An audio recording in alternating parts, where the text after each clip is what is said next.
Olá, tudo bem com vocês? Estou aqui para gravar mais uma aula que dará sequência ao que nós estávamos falando sobre a terceira geração romântica, que é o Castro Alves.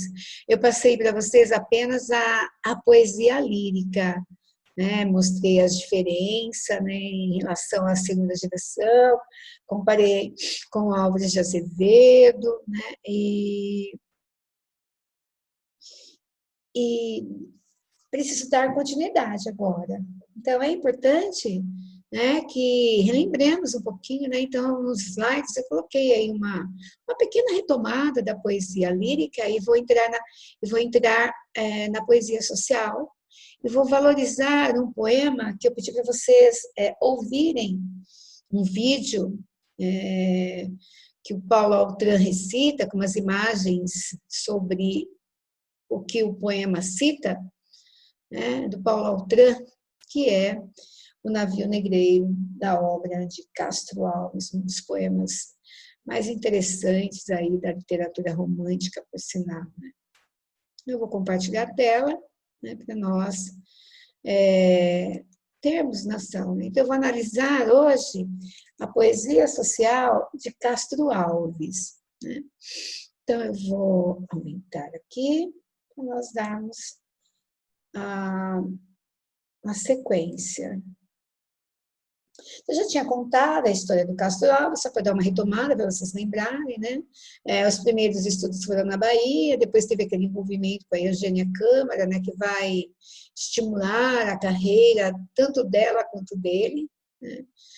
As encrencas por causa de ciúmes, né, que vem trazer os dois para São Paulo. Em São Paulo ele vai conhecer a galera aí da Faculdade de Direito, né, o José de Alencar, Machado de Assis, o Bernardo Guimarães, né, e outros nomes importantes, né. Ele estava fazendo direito lá em Recife, ele veio fazer direito aqui na USP hoje, né, que é o Largo de São Francisco, né, e aí vai continuar participando do movimento abolicionista, do qual ele já fazia parte, né, cujo líder era Tobias Barreto.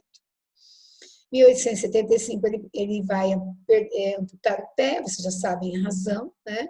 Ele deu um tiro no próprio pé, numa caça, foi sem querer, mas aconteceu. Aí, fraco, tuberculoso, volta para a Bahia. No caminho, ele tem uma meta, né, que é publicar um livro, e no caminho ele tem a ideia, que eu contei a vocês, né, de batizar o livro de Espumas Flutuantes, por causa daquela espuma, né, que o navio deixava quando ia, né, navegando para a Bahia. Ele morreu com 24 anos, né, de tuberculose, e também, né, teve que amputar o pé, né? Isso eu não pulei.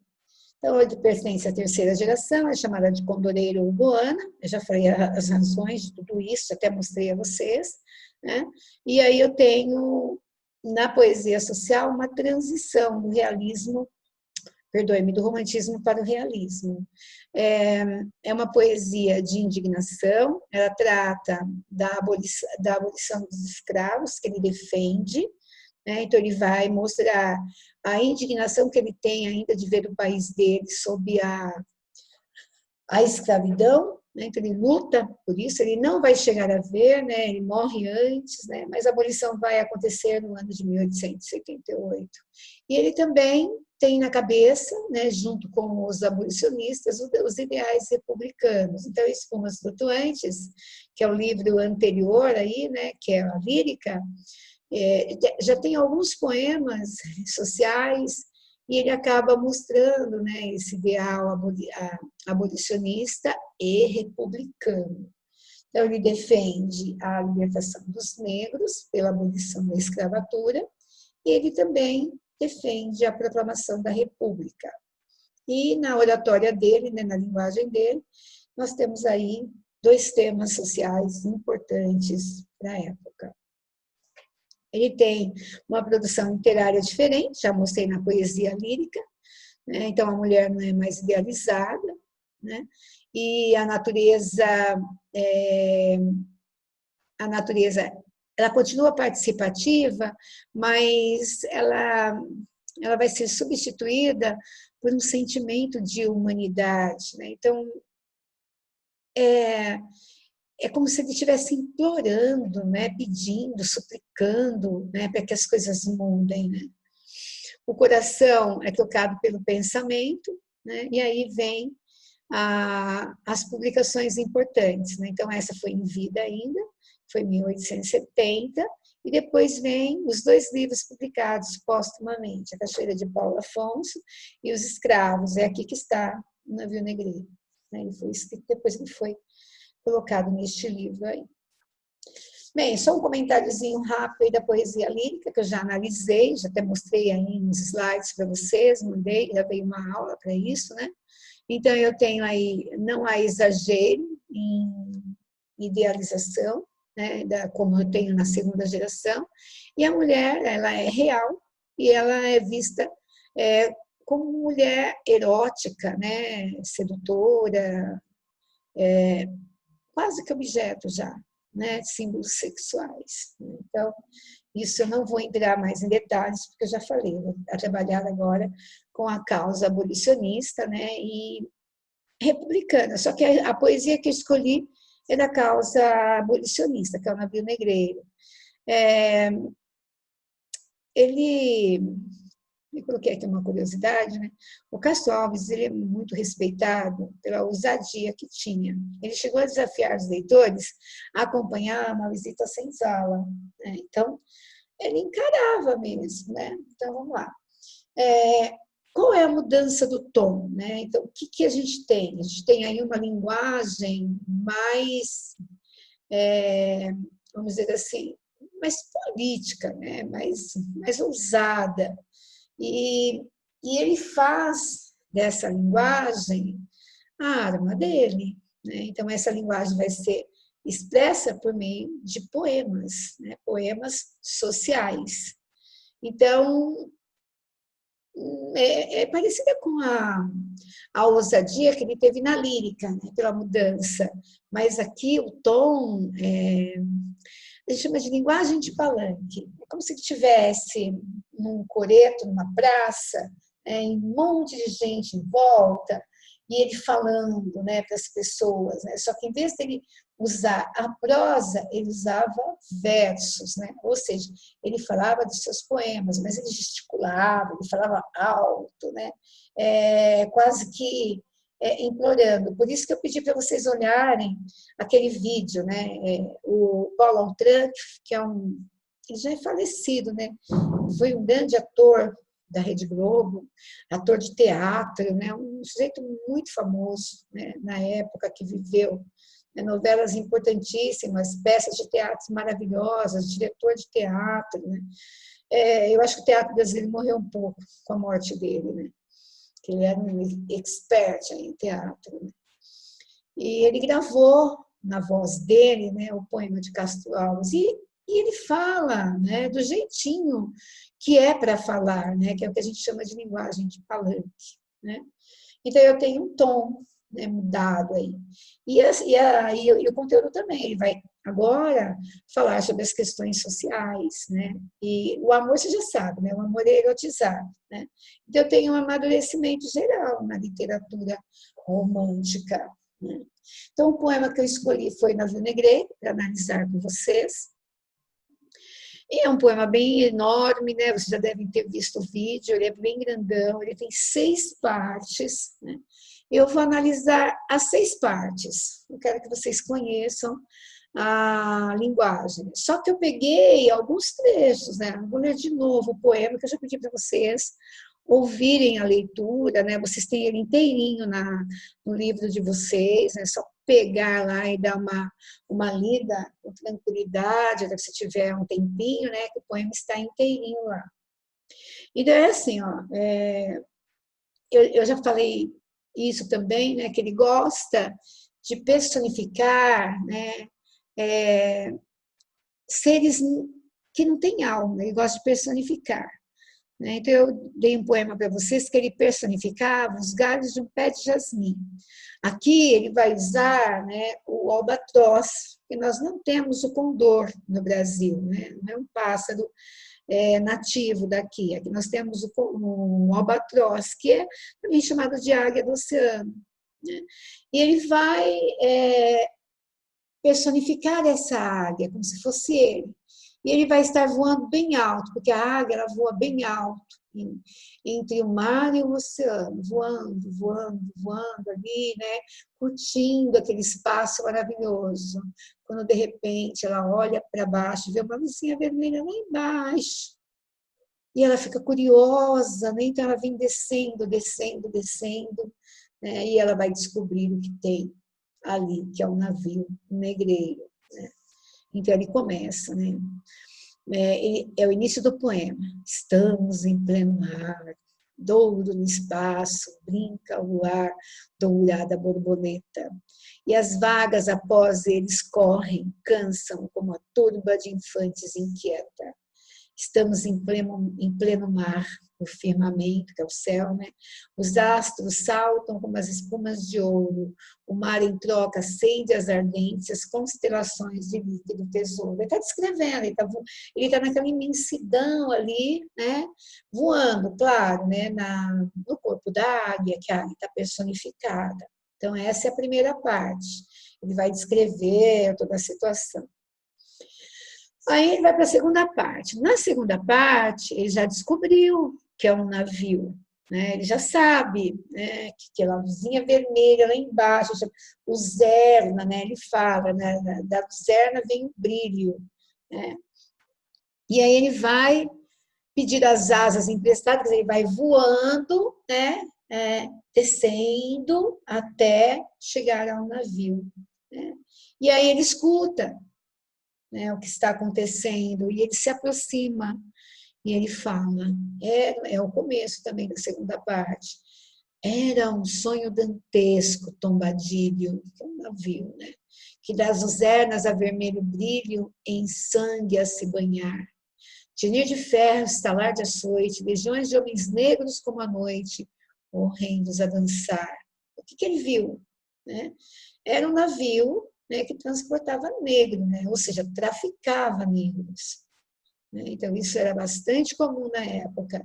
E nós sabemos, pelas aulas de história, né, que o Brasil foi o último país a fazer a abolição. Né? Então, ele vai questionar isso. Né? Fala, poxa, né?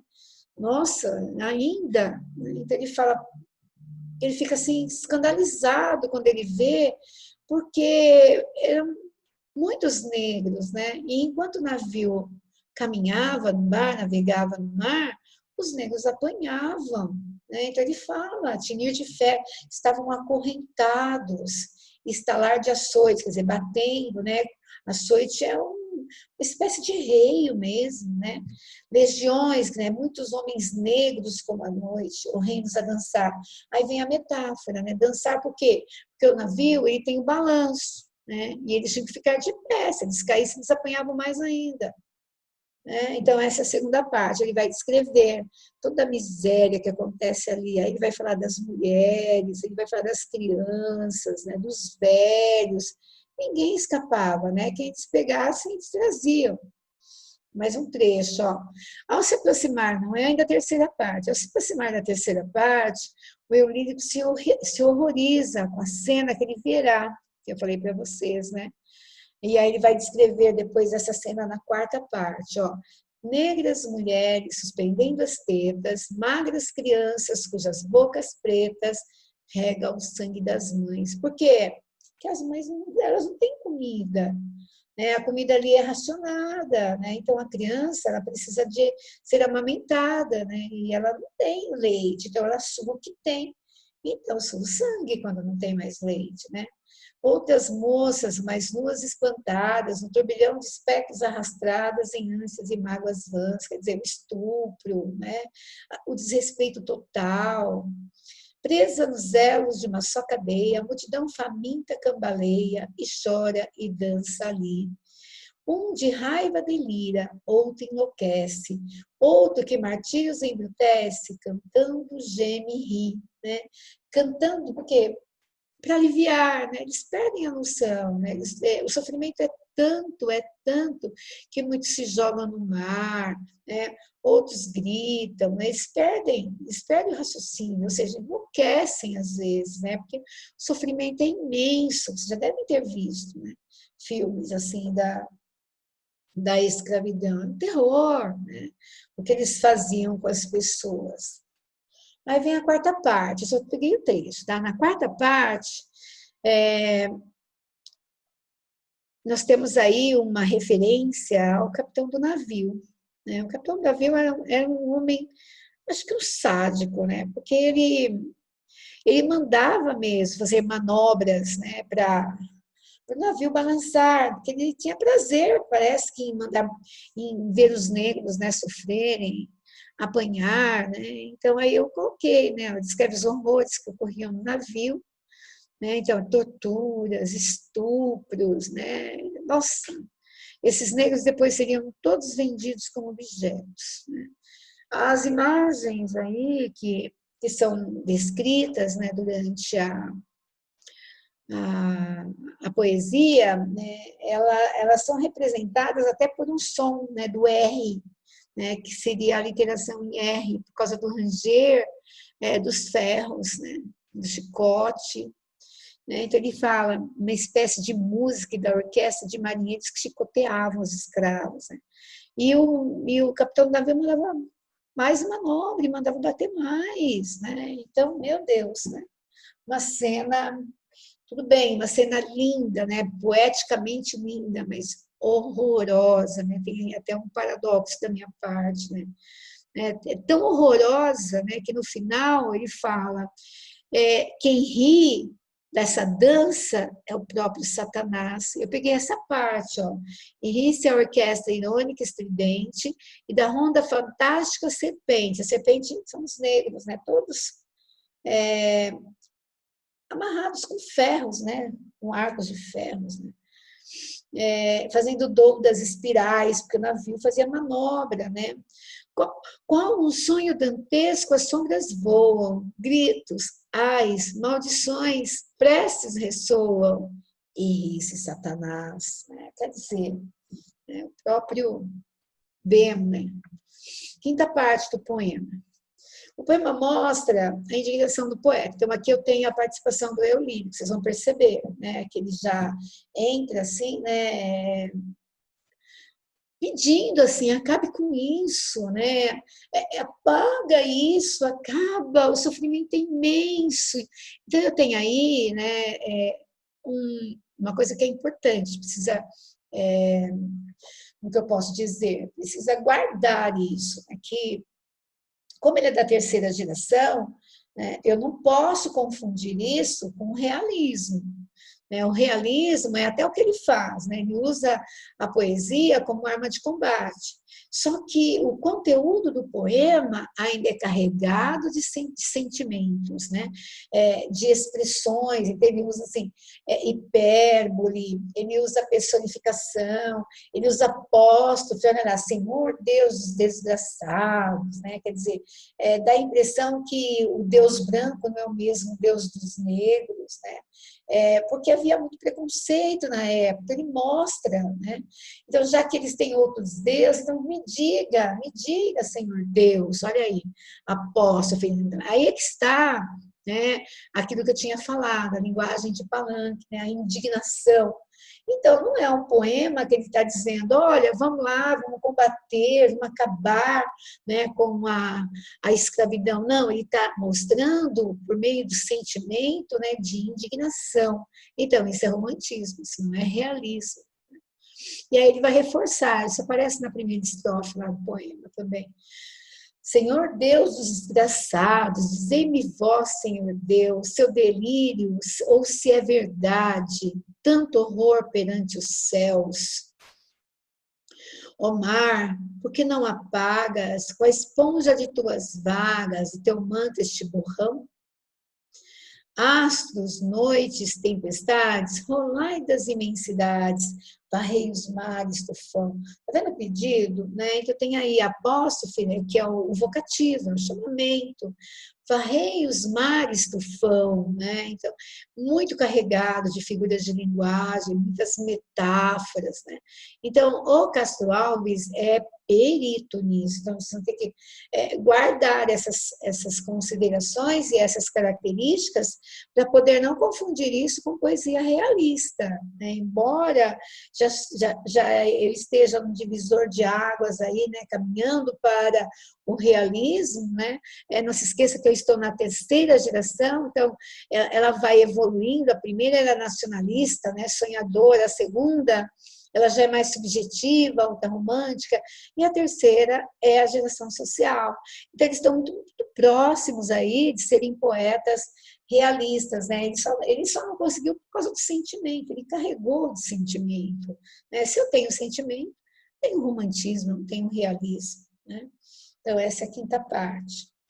Vamos para a sexta parte agora.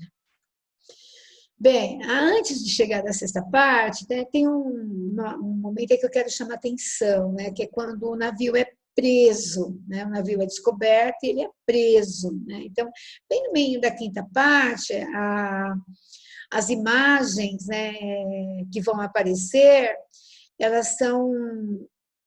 É como se ele tivesse dado um tempo, né? Então, enquanto eles estão lá observando tudo, vendo as condições desumanas, né, com que os negros são tratados, né, ele vai mostrar que esse navio, ele trazia os escravos de Serra Leoa, e que lá eles tinham a liberdade. Ele vai fazer um jogo de antíteses, né?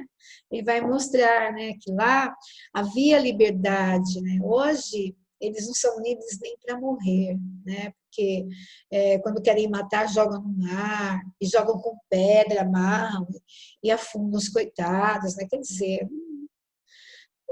não é tratamento de gente, né? Não é mesmo. Então, aí vem, ó, a noite escura e aberta da savana se transforma num porão escuro, cheio de doenças e de morte. As condições desumanas do transporte de escravos são descritas de forma poética, realçando a desumanização. Depois o areal extenso, depois o oceano de pó, depois no horizonte imenso, desertos só. E a fome, o cansaço, a sede. Ai, quanto infeliz que cede e cai para não mais se erguer. Vaga um lugar na cadeia, mas o chacal sobre a areia acha um corpo que roer. Então, é a desgraça total, né? Desumanização, né, do ser humano, né? Essa parte ele capricha mesmo para mostrar, né? E a última parte do poema ele vai questionar o Brasil. E ele vai começar a falar da bandeira. Nossa, que bandeira é essa? Né? Que prega a liberdade, a ordem, a justiça e pratica a escravidão. Né? Então, ele questiona, na verdade, o próprio país. Né? Perdoe-me, no navio que trafica negros tem uma bandeira do Brasil. Quer dizer, que ironia é essa, né? Tanta barbaridade. E aí, a segunda parte do poema, né, eu tenho o desapontamento dele. Né? Tanto que ele vai falar, olha, verde pendando da minha terra, que a brisa do Brasil beija e balança. Olha a alteração do B. Brisa, Brasil, beija, balança, né? De propósito, para colocar o B, né, de Brasil em tônica mesmo, né? Estandarte que a luz do sol encerra e as promessas divinas da esperança. Tu que da liberdade após a guerra foste hasteado dos heróis na lança, antes te houvessem roto na batalha, que servires a um povo de mortalha. Quer dizer, questionamento total. Né? Então, é interessante observar, né? Porque você vê a indignação, né? E vê a questão social, né? Abrandada aí pela linguagem poética, mas ele não deixa de mostrar, né, esse desapontamento com o país, né,